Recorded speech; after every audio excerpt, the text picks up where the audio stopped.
What's good, guys? Let's go over inversion fair value gaps, or IFVGs. So what is an inverse fair value gap?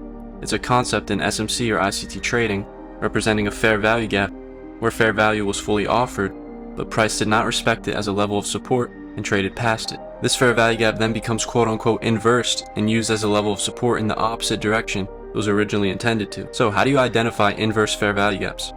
When price trades through a fair value gap, it then becomes an inverse fair value gap, used as further support for trades in the same direction. So as you can see in this picture, we simply traded through this fair value gap and was later used as a level of support in the opposite direction.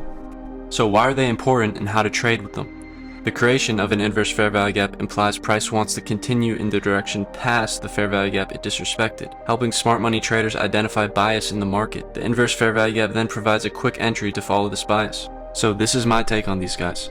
So once this fair value gap is traded past, yes, this becomes a level of support, but I don't see this inverse fair value gap as an imbalance that needs to be filled. Meaning fair value has already been offered here, so I don't see these as a magnetic PD array. Rather, I'd like you guys to view these as indicators of bias and reversals.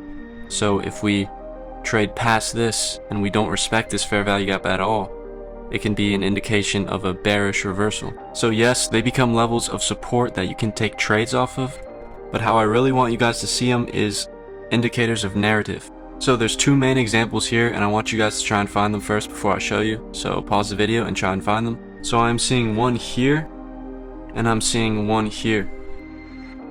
So in this first example, as you can see, we were bearish.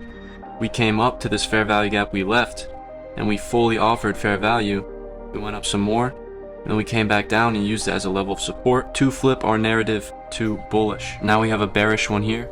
As you can see, we went up, we left the fair value gap here, we came down, traded past it, we then used it as a level of support to flip our narrative bearish, and we went straight down after that. So I really want you guys to look at this and instill this concept into your mind. Look at these examples and how inversing these fair value gaps changed our market narrative. We went from bearish to bullish here after inversing this one, and we went from bullish to bearish here after inversing this one.